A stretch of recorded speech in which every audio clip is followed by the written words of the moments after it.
Assalamualaikum warahmatullahi wabarakatuh. Waalaikumsalam warahmatullahi wabarakatuh. Alhamdulillahil jabbaril qahhar, al-azizil ghaffar, khaliqil jannati wan nar.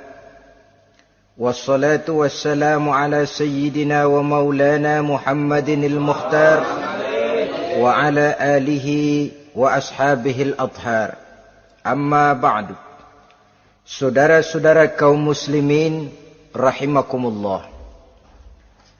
Pada pertemuan kali ini kita akan membicarakan tentang neraka dan calon-calon penghuninya.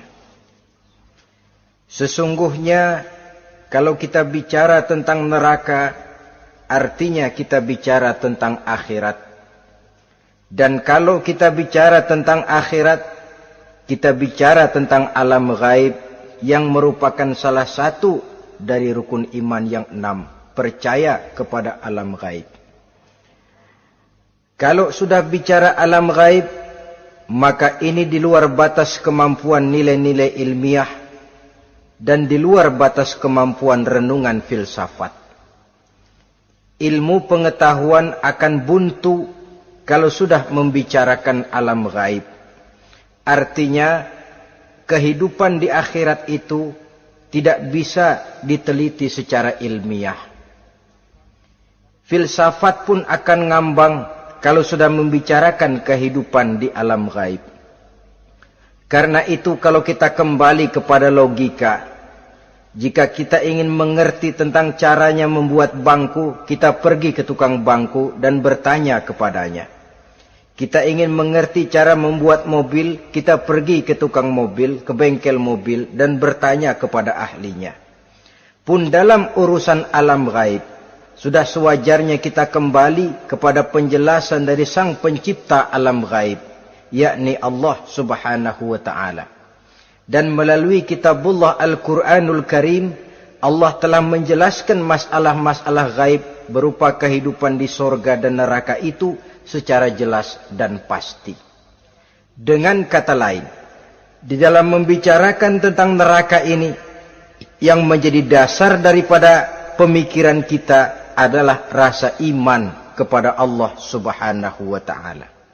Karena soal neraka tidak pernah bisa dibuktikan dengan ilmu pengetahuan. Tidak bisa diselidiki sebab orang yang sudah pulang ke sana pun tidak pernah kembali lagi kemari untuk kita tanya bagaimana hal ihwal keadaan di sana. Saudara-saudara kaum muslimin rahimakumullah. Neraka dalam istilah Quran selalu disebut dengan narun, yaitu suatu tempat di akhirat nanti yang wujudnya berupa api yang bergejolak, bernyala dengan teramat dahsyatnya, sehingga dapat mengelupaskan kepala setiap orang dan menjulang ke hati.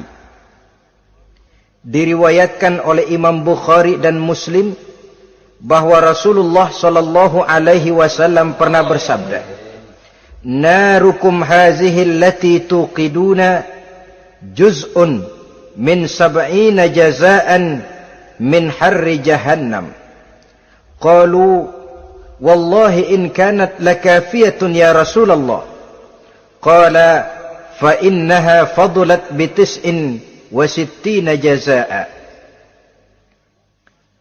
Apimu yang kamu pakai di dunia ini, kata Nabi, untuk memasak, untuk menyalakan lampu, api yang kau pakai di dunia ini cuma satu bagian kecil dari 70 kali bagian panasnya neraka jahanam. Sahabat waktu itu terperanjat lalu berkata, "Wallah, in kanat lakafiyatun ya Rasulullah." Ya Rasul, api di dunia ini saja sudah cukup untuk menghanguskan kami, untuk menghanguskan apa yang ada. Bersabda Rasulullah sallallahu alaihi wasallam, maka sesungguhnya api neraka itu dilebihkan panasnya dengan 69 kali daripada panasnya api di dunia ini. Jadi sepanas-panasnya api yang pernah kita rasakan di dunia ini, maka api di neraka nanti 69 kali lebih panas dari api yang kita rasakan paling panas di dunia. Hadis yang senada dengan penjelasan ini di samping Jawahirul Bukhari, kita bisa menemukannya dalam Mukhtasar Tazkiratul Qurtubi dan Mukhtasar Ibnu Abi Jamrah misalnya. Saudara-saudara kaum muslimin rahimakumullah. Sehingga boleh jadi seringan-ringan azab penduduk neraka di akhirat nanti, kata Nabi, seorang yang di telapak kakinya diletakkan kerikil neraka yang sangat kecil, lalu mendidih otaknya. Itu seringan-ringannya. Di tapak kakinya diletakkan kerikil neraka yang oleh karena panasnya lalu mendidih otaknya. Itu yang paling ringan. Nggak apa-apa. Cuma segitu aja. Di telapak kakinya ditaruh kerikil, otaknya lalu jadi mendidih karena menahan panas. Pantas kalau satu hari Luqmanul Hakim pernah memberikan nasihat kepada anaknya, kata beliau, "Anakku, kerjakanlah dosa seberapa kekuatanmu menanggung azab Allah. Dan laksanakan ibadah seberapa hajat dan keperluanmu kepada Allah. Berapa banyak hajatmu kepada Allah, begitulah kamu harus beribadah. Kalau kamu merasa tidak berhajat dan tidak perlu apa-apa kepada Allah, ya tidak usah ibadah." Logikanya kan begitu. Saudara-saudara, dalam hidup ini ada enggak yang enggak perlu kepada Allah? Ada enggak? Seluruh kita memerlukan Allah. Karena itu Luqman betul dengan bahasa diplomatis, "Anakku, kerjakan ibadah seberapa hajatmu kepada Allah. Makin banyak hajatmu kepada Allah, makin banyak hendaknya kamu melaksanakan ibadah. Tapi kalau kamu sudah merasa bisa hidup tanpa Allah, persilahkan kamu tidak usah ibadah." Sebaliknya, kerjakan dosa seberapa kekuatanmu menanggung azab siksaan Allah. Kalau merasa sudah belajar ilmu kebal, kira-kira di neraka nanti enggak apa-apa, persilahkan kerjakan dosa sebanyak-banyaknya. Tapi kalau masih berpikir, gua mah jangan dibakar di neraka, nginjek puntung rokok, gua lompat. Kalau masih berpikir ke situ, ya hati-hati, saudara-saudara. Nah, sebagaimana surga, neraka pun ada pintu-pintunya. Dan yang melalui pintu-pintu itu sesuai dengan dosa yang dia kerjakan pada waktu kehidupannya di dunia ini. Jadi setelah manusia diadili, mereka kumpul di padang mahsyar beramai-ramai. Yang mendapat kitab di tangan kanan, yang selamat dari proses pengadilan, yang sudah nyata lebih banyak kebaikannya daripada kesalahannya, wajah mereka berseri-seri. Tapi yang rapotnya merah, yang timbangannya lebih banyak kejahatannya, mereka mukanya udah pada gulem. Di tengah itulah kedengaran pernyataan dari Allah Subhanahu wa ta'ala, "Salamun qaulan min Rabbir Rahim." Ada ucapan selamat dari Allah, Tuhan yang Maha Pengasih dan Maha Penyayang. "Salamun alaikum." Selamatlah kamu, wahai orang-orang yang kelak akan sampai ke surga. Yang lulus di pengadilan dapat ucapan selamat dari Allah. Tapi pada saat itu juga Allah mengatakan, "Wamtazul yawma ayyuhal mujrimun." Pada hari ini, semua orang-orang yang kurang ajar, supaya minggir. Wamtazul yawma ayyuhal mujrimun. Orang-orang yang durjana, kelompok durhaka, para pembuat dosa, misah hari ini, minggir semuanya. Kamu akan digiring ke dalam neraka. Saudara-saudara kaum muslimin rahimakumullah. Baik mereka yang akan menuju surga, baik mereka yang akan masuk ke dalam neraka, sama melintasi satu jembatan yang melintang di atas neraka.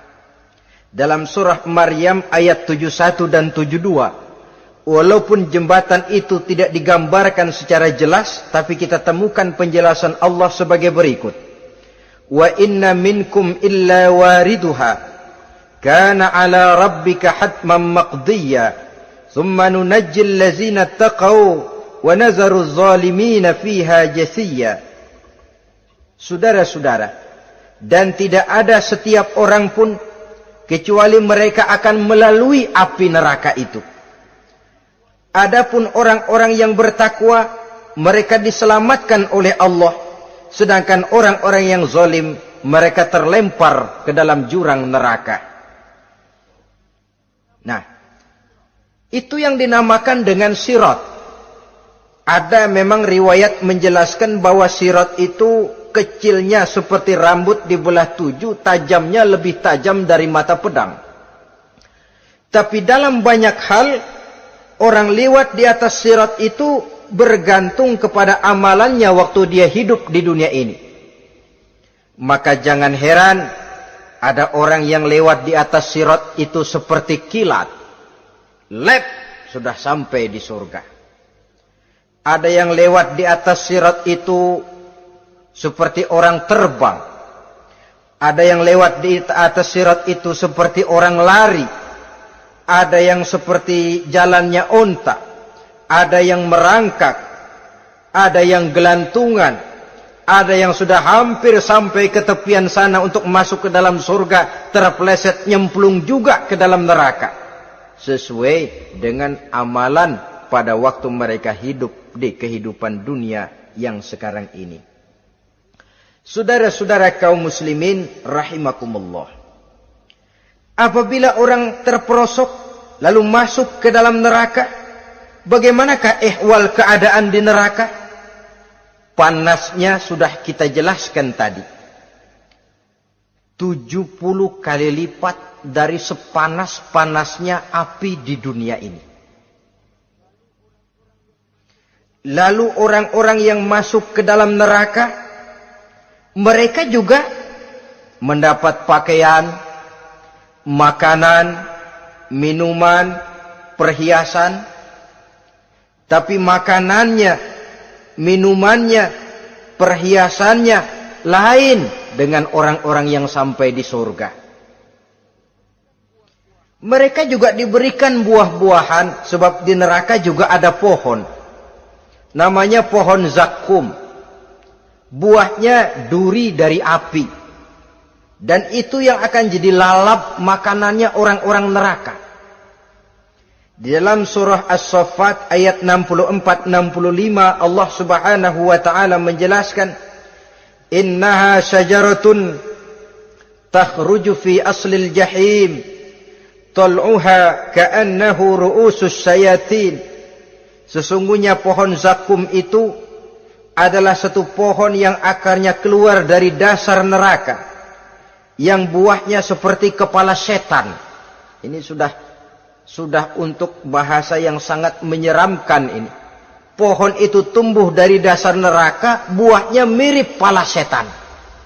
Itu akan dijadikan makanannya orang-orang yang ada di dalam neraka. Perhiasannya apa? Surah Al-Insan ayat 4. Inna a'tadna lil kafirina salasilan wa aghlalan wa sa'ira. Sesungguhnya kami sediakan bagi orang-orang kafir itu di dalam neraka segala macam rantai, cambuk-cambuk dan belenggu-belenggu neraka, terbuat dari api neraka, siap untuk merantai, membelenggu dan mencambuk mereka. Jadi dikasih perhiasan, lehernya dikalungin rantai, tangannya dipakein belenggu, ada cambuk-cambuk yang seluruhnya terbuat dari api neraka. Begitu mereka sampai ke pintu neraka yang namanya malaikat Zabaniyah, penjaga neraka, udah bukan main gemesnya dah. Ya, nyambutnya enggak ada ramahnya, lain sama malaikat Ridwan, penjaga surga. Ramah, murah senyum, Begitu orang mau masuk surga, salamun alaikum tibtum fadkhuluha khalidin. Keselamatan atas kamu, sungguh kamu telah beruntung. Sekaranglah masuk kamu ke dalam surga dan kekalah tinggal selama-lamanya di sana. Ramah, murah senyum, selamat datang, selamat tiba di tempat yang penuh kenikmatan. Mari persilahkan. Ini malaikat Ridwan. Malaikat Malik, malaikat Zabaniyah lain lagi. Dia nungguin pabrik. Sadis menerima, matanya melotot. Ini dia manusia-manusia kurang ajar yang waktu di dunia sudah datang para rasul, sudah turun agama, sudah datang Al-Quran, tapi belagak pilon. Sini loh, nih rantai, belenggu, lalu dirangkeng, dimasukkan ke dalam neraka. Na'udzubillah, summa na'udzubillah. Saudara-saudara, lalu terpikir oleh kita, kalau begitu panasnya api neraka, sekali lempar orang terus mati dong. Ya enak kalau boleh begitu sih. Begitu dilempar ke neraka terus mati, enak. Ternyata tidak. Kepedihan neraka adalah kepedihan yang kekal dan terus menerus. Tidak satu saat pun orang-orang di dalam neraka pernah merasakan kesenangan. Tidak sesaat pun. Kali semenit kayak ngasok, enggak, terus menerus berada dalam kepedihan yang tiada tara. Al-Quran menjelaskan, kullama nadijat juluduhum baddalnahum juludan ghairaha. Apabila hancur kulitnya, kami ganti dengan kulit yang baru. Supaya apa? Liyazukul azab, biar dia rasain azab. Tuh, rasain dulu. Hancur kepalanya, buletin lagi. Hancur kulitnya, bikin lagi. Berantakan isi perutnya, disempurnakan lagi, digiling lagi. Terus menerus begitu. Tidak sedetik pun penduduk neraka itu pernah mengalami istirahat. Barangkali pakai jam istirahat lumayan. Ini enggak ada. Ada bel, kleneng, istirahat, azab dicabut. Tidak. Terus menerus dan selalu begitu. Satu detik saja pun mereka tidak pernah istirahat dari siksaan dan azab yang mereka terima. Saudara-saudara kaum muslimin rahimakumullah.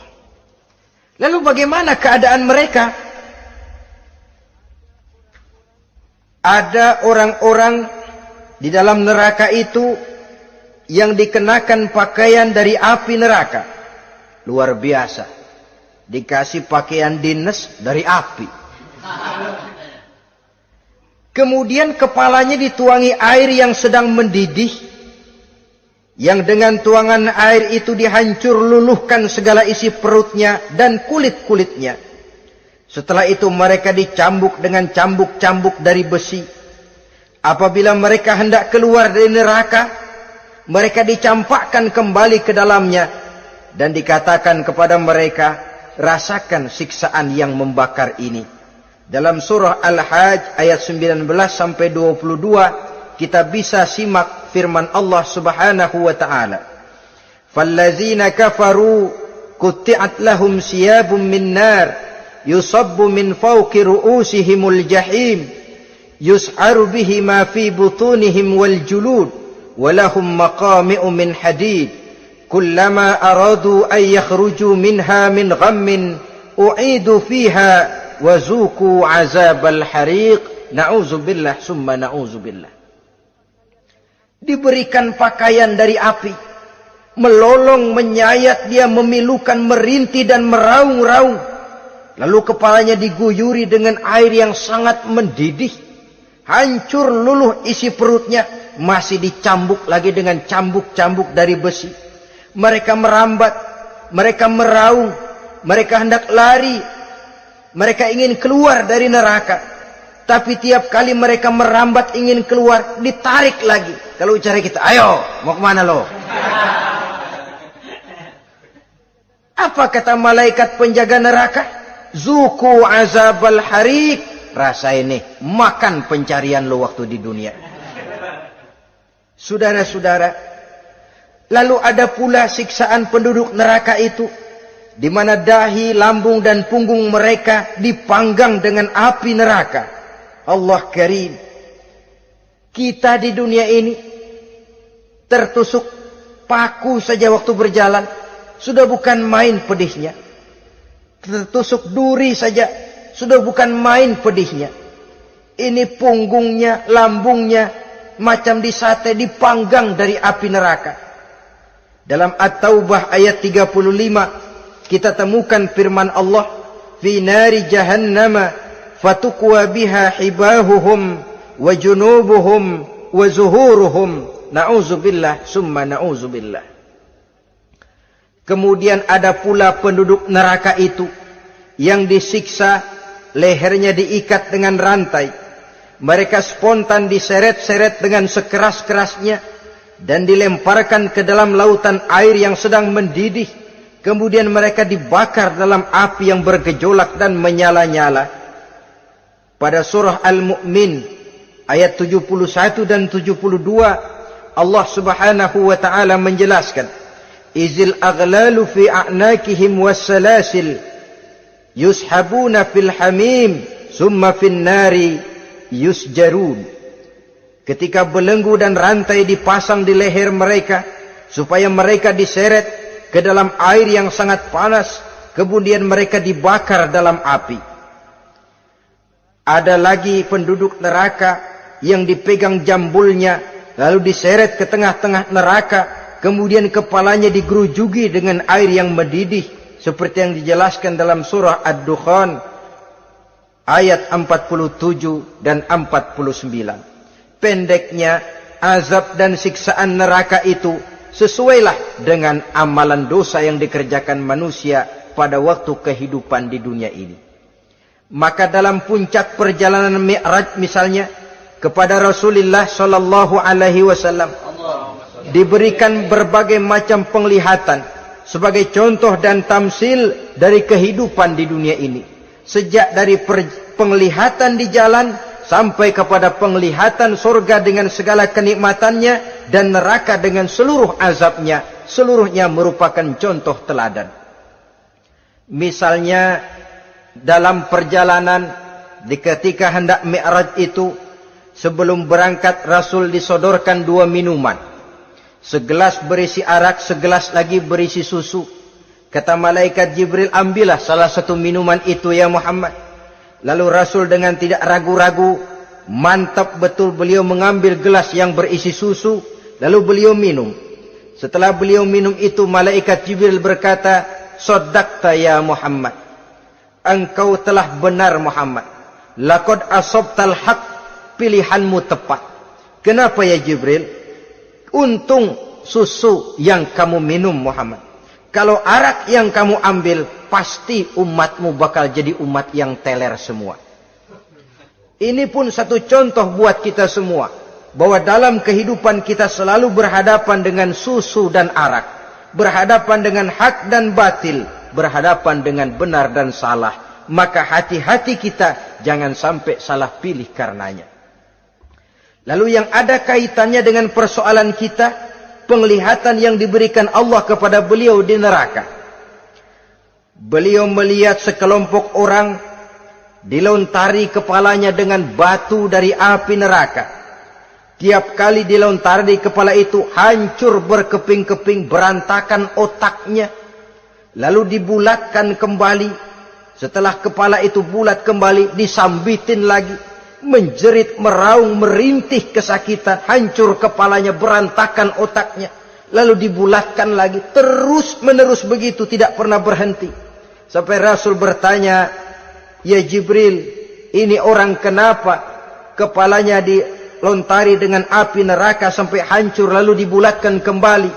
Kata malaikat Jibril, "Ya Muhammad, itulah contoh daripada umatmu yang berat untuk sujud kepada Allah Tuhannya. Itulah contoh dari umatmu yang waktu hidup di dunianya tidak pernah mendirikan solat sama sekali. Sombong yang paling sombong adalah sombong kepada Allah. Artinya tidak mau sujud kepada Sang Maha Penciptanya." Jadi barangkali saudara punya cita-cita atau keinginan, saya mau yang ini saja. Persilahkan, gak usah sembahyang. Lalu ada lagi sekelompok kaum, perutnya besar, sebesar rumah, dililit dengan kala dan ular dari api neraka, diseret-seret dia di jurang neraka, dipatoki ular, hancur perutnya, dibulatkan lagi perut itu, diseret kembali, hancur lagi, dibulatkan lagi, terus menerus seperti itu. Kata Nabi, ya Jibril, ini apa lagi? Kata malaikat Jibril, wahai Muhammad, inilah contoh daripada umatmu yang waktu di dunia suka makan riba alias renten dan suka makan harta anak yatim, suka ngobyekin anak yatim, sok jadi pengasuh anak yatimnya lapar, pengasuhnya yang pada kenyang. Saudara hadirin yang saya muliakan, orang yang makan riba alias renten, orang yang makan harta anak yatim, begitu gambaran yang diperlihatkan kepada baginda Rasulullah sallallahu alaihi wasallam. Sebagian lagi ada penduduk neraka yang kukunya terbuat dari tembaga dari api neraka, panjang sangat kukunya itu, lalu mencakar-cakar mukanya sendiri, hancur mukanya berantakan dicakari oleh kukunya itu, lalu dibulatkan lagi, dicakar lagi, hancur lagi, dibulatkan lagi. Pengangguran benar nih orang. Muka sendiri, dicakarin sendiri. Ya Jibril, ini tamsil apa Jibril? Ya Muhammad, itulah contoh dari umatmu yang pada waktu di dunianya enggak pernah rukun sama sesama saudaranya muslim. Suka nyari aib orang lain, suka ngejelekin orang lain, padahal orang lain itu saudaranya seakidah. Kan sama dengan nyakar muka sendiri namanya. Menepuk air di dulang, terpercik muka sendiri. Kejelekan saudaranya dikorek-korek, aib saudaranya diobral di pasar umum. Orang macam itu nanti tangannya akan tumbuh kuku panjang dari tembaga yang akan mencakar dan mengoyak-ngoyak mukanya sendiri.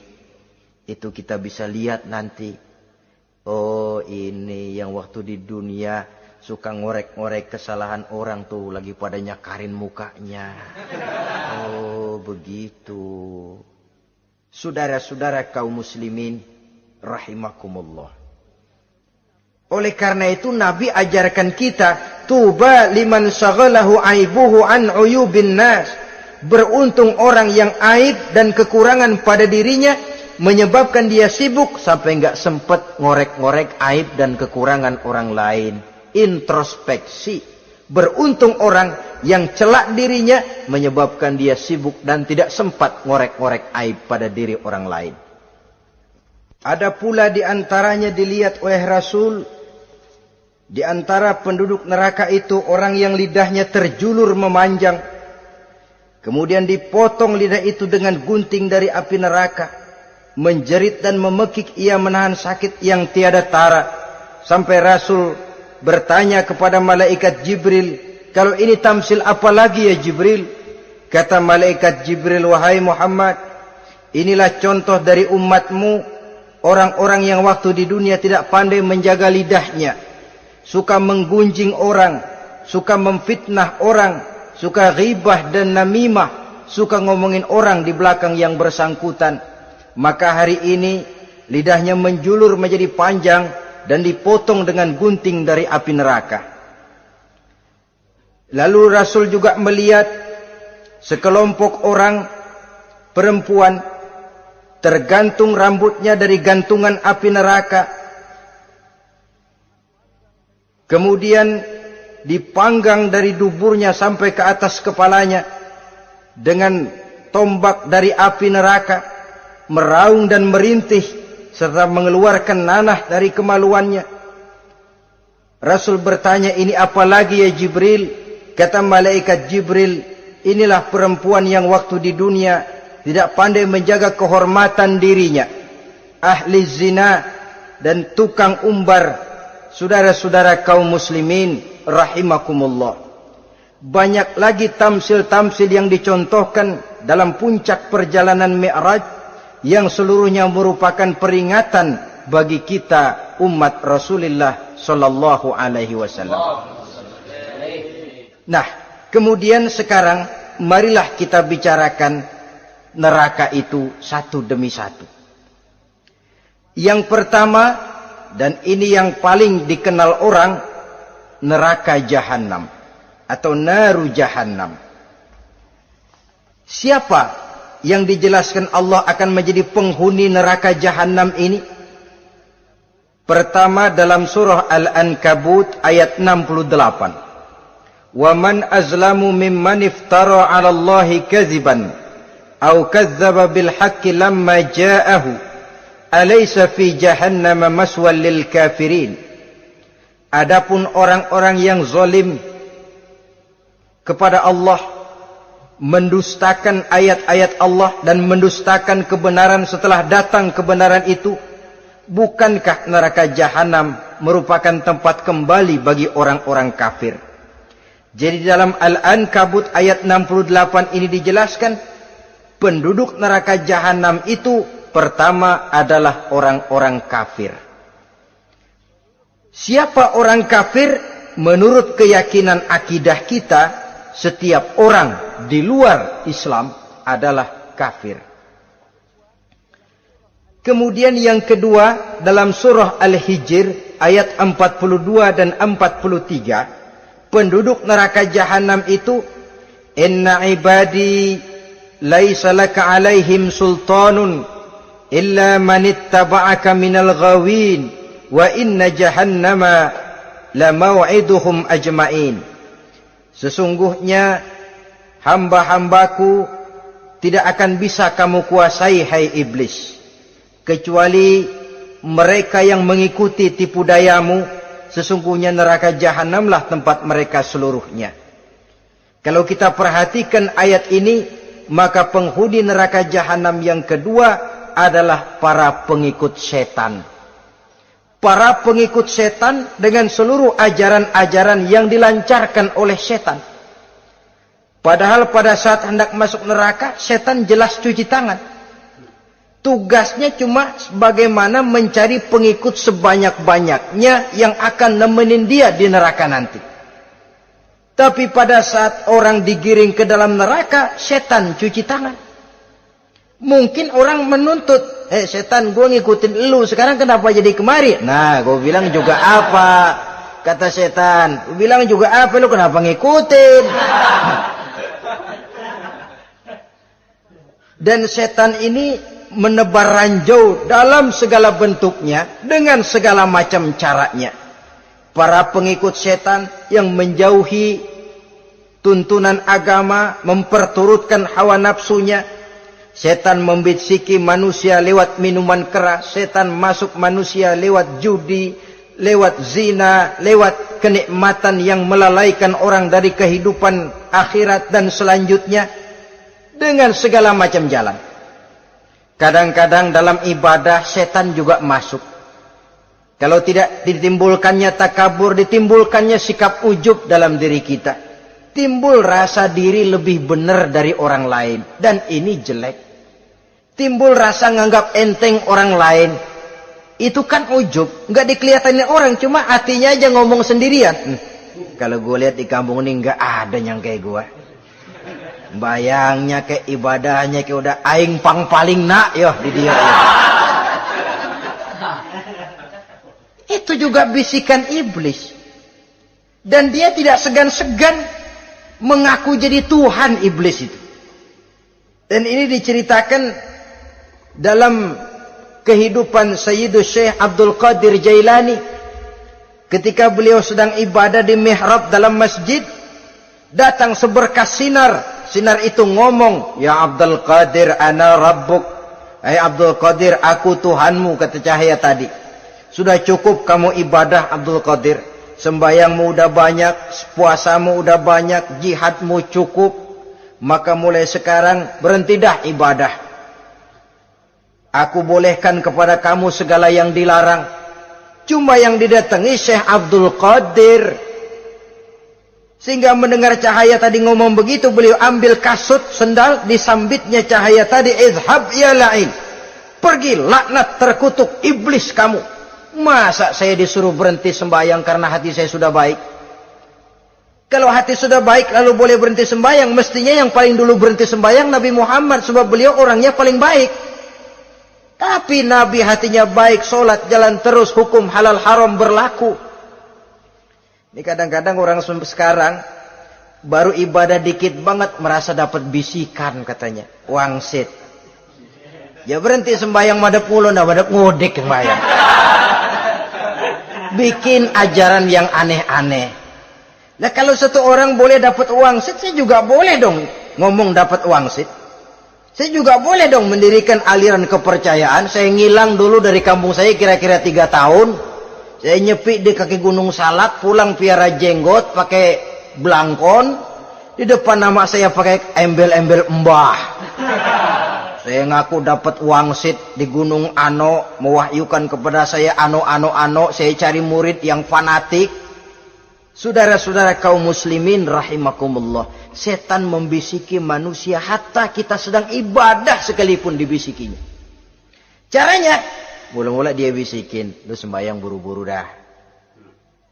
Buru-buru udah. Akhirnya apa? Rukuk kita enggak sempurna, sujud kita enggak lengkap, tumakninah kita kurang, bacaan kita tajwidnya enggak kena. Kalau itu bisa kita atasin, kita sembahyang sebagaimana yang seharusnya, dia bisiki lewat jalan lain lagi. Suruhnya yang pendek-pendek aja dah. Atau habis sembahyang udah sigrah, udah jangan pakai wirid, jangan pakai zikir. Dengan segala macam jalan. Dibisikinya was-was ke dalam diri kita. Sehingga ada satu riwayat walaupun dhaif, tapi ini baik untuk dijadikan pelajaran. Konon iblis itu kalau subuh keliling dia.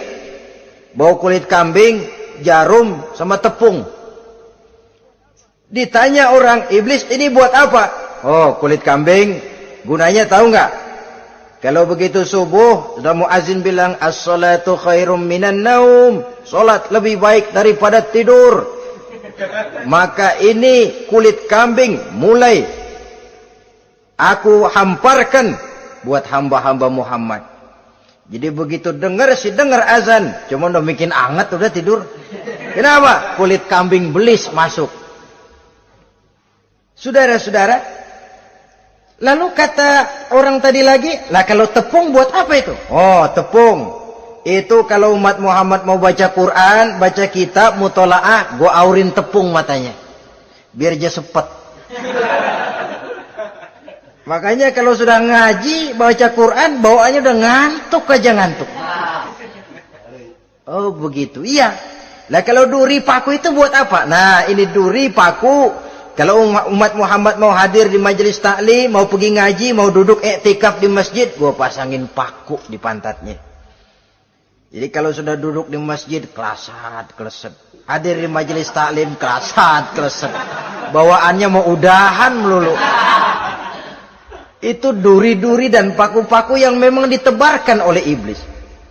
Saudara-saudara kaum muslimin rahimakumullah, jadi para pengikut setan dengan segala macam perangkapnya ini pun, ya perangkap setan itu ya dunia. Dunia itu ya isinya harta, tahta, wanita.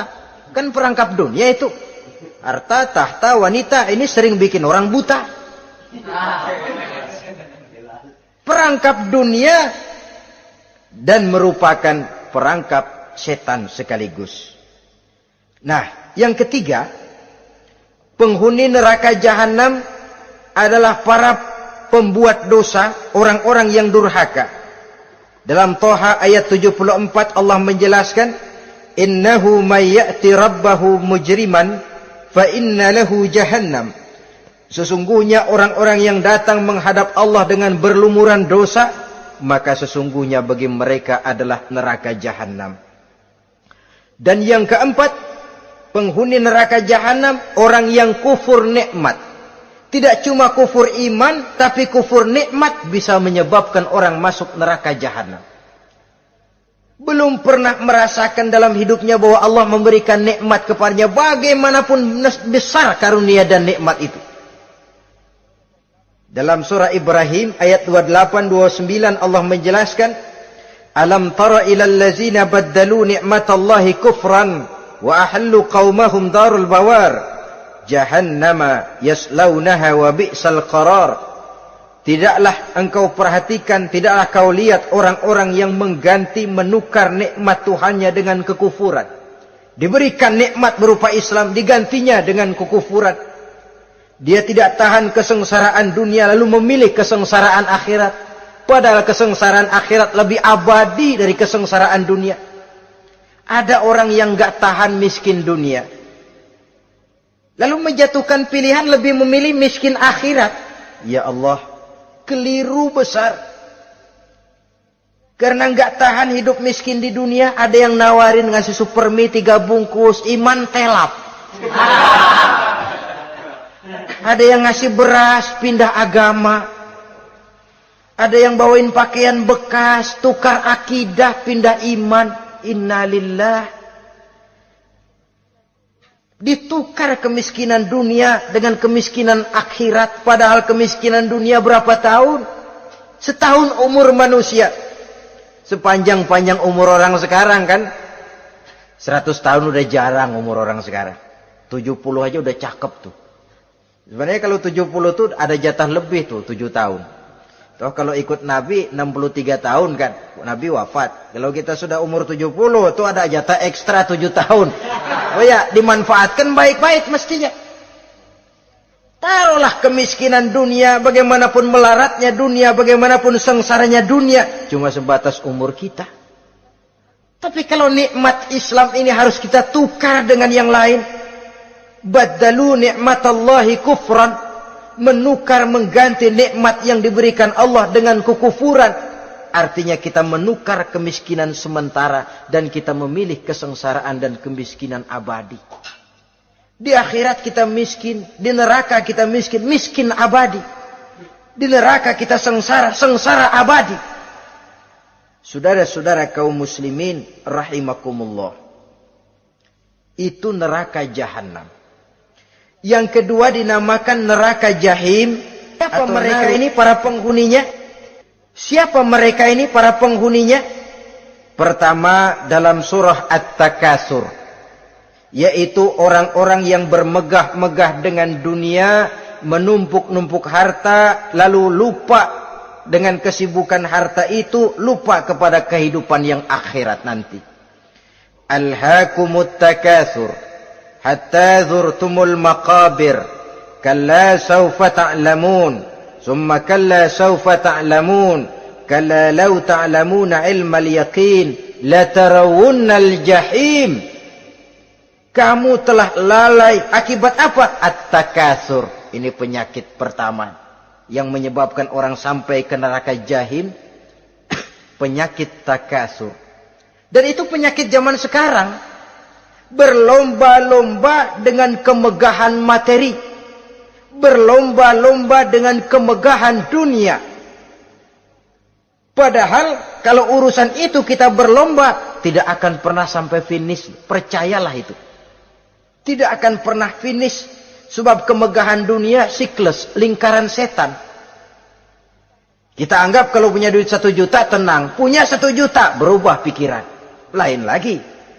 Kita anggap kalau punya mobil enak. Sudah punya mobil, lain lagi problemnya. Kita anggap kalau rumah sudah gedung, enak hidup. Punya rumah gedung, lain lagi problemnya.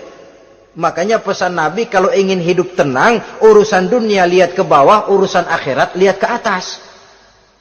Sering dicontohkan kalau punya mobil, bilang alhamdulillah kita punya mobil, tangga kita cuma punya motor. Kata yang punya motor, syukur banget kita punya motor, tangga kita punya sepeda doang. Kemana-mana kekejek mulu. Dayung. Kata yang punya sepeda, alhamdulillah kita punya sepeda, tetangga kita cuma jalan kaki, kemana-mana ngetuk mulu. Kata yang jalan kaki, alhamdulillah masih bisa jalan, tangga kita sebelah lumpuh bertahun-tahun gak kemana-mana. Kata yang lumpuh, alhamdulillah masih hidup, tangga kita kemarin mati gak balik lagi. Itu dalam urusan dunia. Sehingga sifat takasur ini hilang. Tapi urusan akhirat, lihat ke atas. Kalau dia begitu sibuknya bisa jaga sholat, kenapa saya tidak? Kalau dia hidupnya sederhana, rajin sedekah, kenapa saya yang lebih kok enggak sanggup? Kalau dia bisa baca Quran, kenapa saya enggak? Lalu timbul gairah ingin mencontoh. Mencontoh orang dalam urusan ibadah menimbulkan ketenangan jiwa. Dan itu ada garis finishnya. Tapi kalau yang lumpuh lihat yang bisa jalan lihat yang naik sepeda, yang sepeda punya lihat motor, sudah punya motor lihat mobil, lihat pesawat terbang, pesawat lihat kereta api. Kapanlah awak nih mau bersyukur? Yang ada kurang saja padahal nikmat itu tidak pernah berhenti. Bukan dilarang orang kaya, tetapi perlombaan memperkaya diri itu yang dilarang. Karena kalau sudah perlombaan namanya jor-joran sifatnya. Prinsipnya tujuan menghalalkan cara ini yang dijaga oleh agama. Saudara-saudara, selain penyakit takasur yang menyebabkan orang sampai ke neraka jahim, juga perbuatan durjana. Dalam Al-Infitor ayat 13-14, Innal abrara lafi na'im wa innal fujjara lafi jahim. Orang-orang yang berbakti, berbuat kebajikan, mereka akan mendapatkan neraka surga naim. Tetapi orang-orang yang fujar, durjana, kurang ajar, durhaka, lafi jahim, mereka akan mendapatkan neraka jahim. Lalu siapa lagi penghuni jahim itu? Orang-orang yang menentang dan menantang ayat-ayat Allah. Wallazina sa'au fi ayatina mu'ajizin ulaika ashabul jahim. Dan orang-orang yang berusaha menantang ayat-ayat Allah sehingga melemahkan orang-orang yang mau mengikuti rasul-rasul Allah. Menantang ayat Allah dan membuat lemah orang yang mengikuti rasul, melemahkan semangat orang yang mau mengikuti khitah dan perjalanan rasul. Lu mau bangun masjid, iya. Berabe, berat, jangan. Si anu aja kapok. Majelis taklim, pahit. Ngaji, berat, melemahkan ini. Sudah dia rusak, merusak lagi. Kalau rusak kan cuma sendirian. Ini tidak, sudah rusak, merusak. Mu'ajizin, melemahkan orang-orang yang mau mengikuti ayat-ayat Allah. Dan itu tidak jarang zaman sekarang ini. Orang yang melemahkan semangat kita dalam berjuang menegakkan kebenaran. Kita yakin Islam agama yang benar, kita yakin Islam agama yang sempurna. Ada saja orang yang melemahkan semangat kita, yang berteori bahwa ada ayat-ayat Quran yang tidak relevan lagi dengan situasi dan kondisi. Yang berteori bahwa Nabi Muhammad cuma sebagai manusia biasa yang tidak terlepas kemungkinan dari salah. Pendeknya melemahkan nilai-nilai semangat kita untuk memperjuangkan Islam ini. Ini pun termasuk mu'ajizin. Mereka akan menemukan nanti di akhirat kapling di dalam neraka yang dinamakan neraka jahim. Na'udzubillah summa na'udzubillah. Yang ketiga, saudara-saudara, di antara nama neraka itu adalah neraka hawiyah. Siapa penghuni neraka hawiyah ini?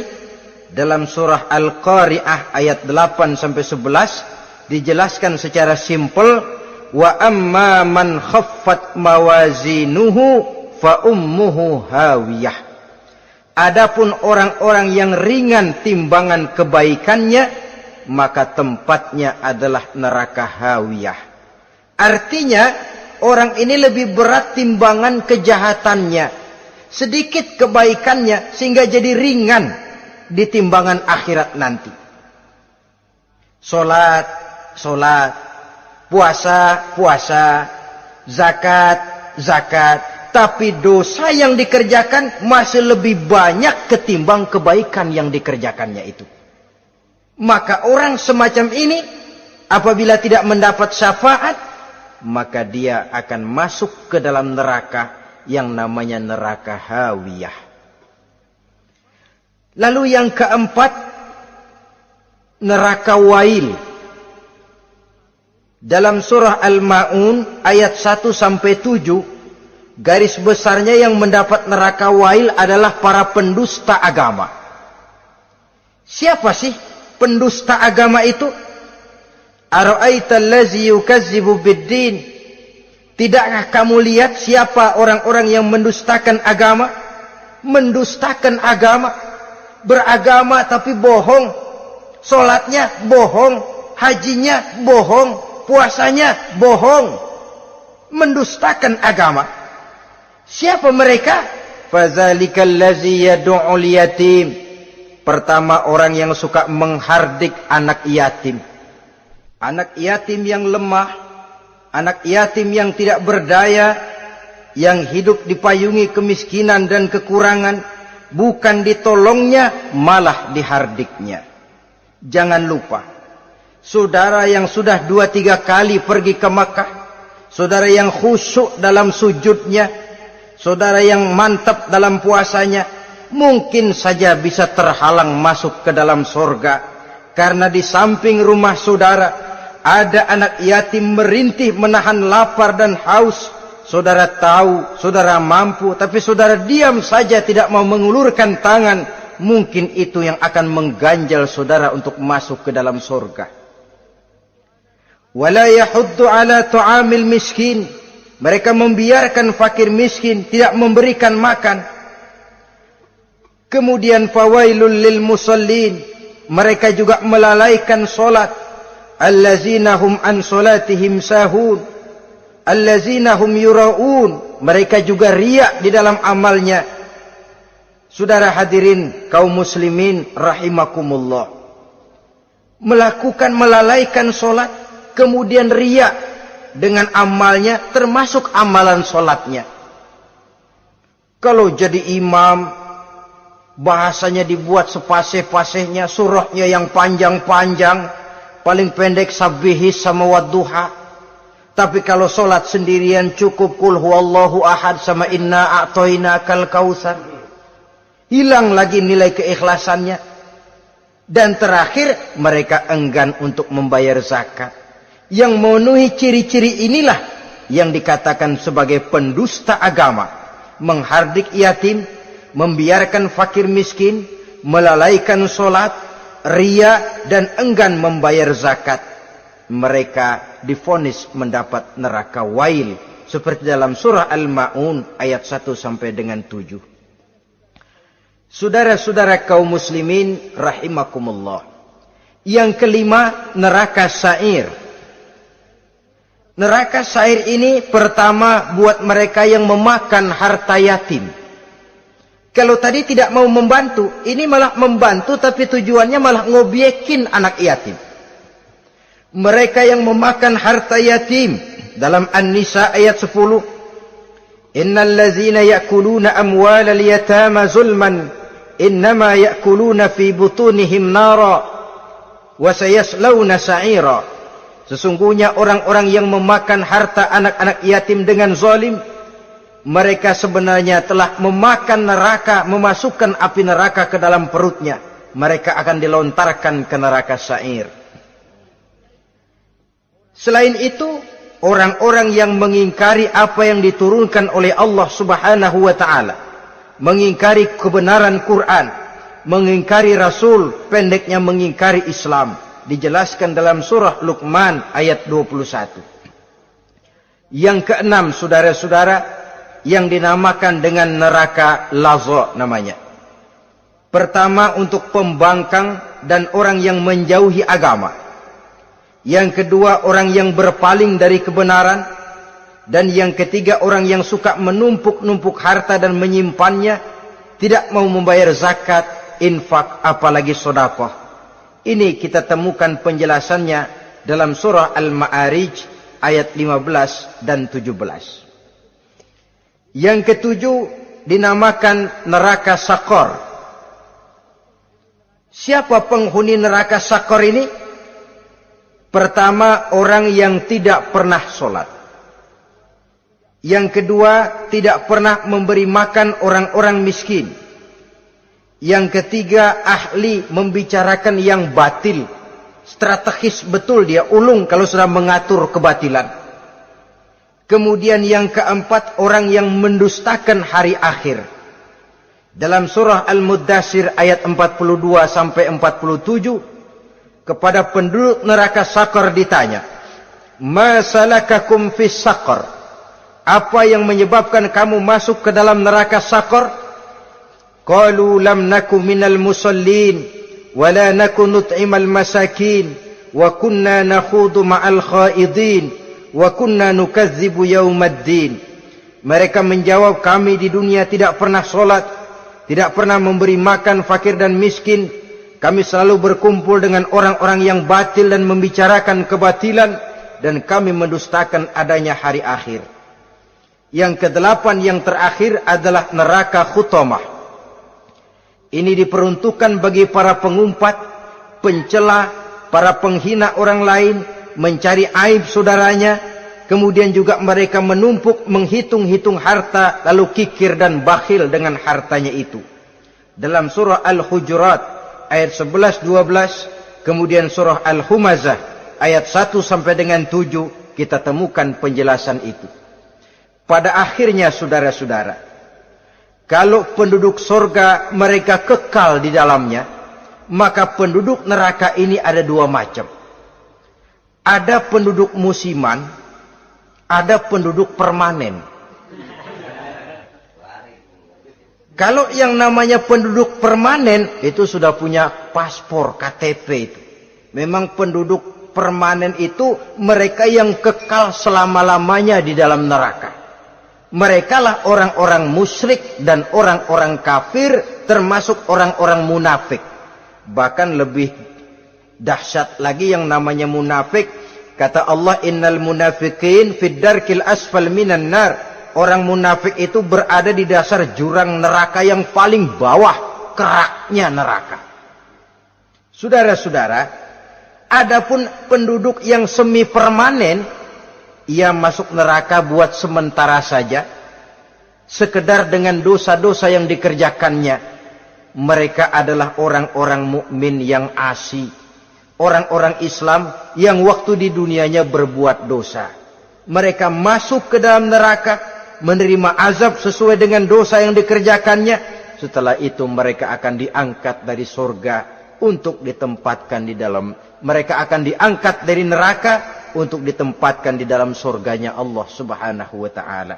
Seperti banyak dijelaskan dalam hadis-hadis sahih yang diriwayatkan oleh Imam Bukhari dan Muslim. Nah, inilah sekelumit tentang neraka dan calon-calon penghuninya. Mudah-mudahan Allah jauhkan kita, Allah jauhkan anak cucu kita, amin. Allah jauhkan seluruh keluarga kita, amin, dari neraka dan dari azab neraka. Amin. Terima kasih dan mohon maaf. Wassalamualaikum warahmatullahi wabarakatuh. Waalaikumsalam warahmatullahi wabarakatuh.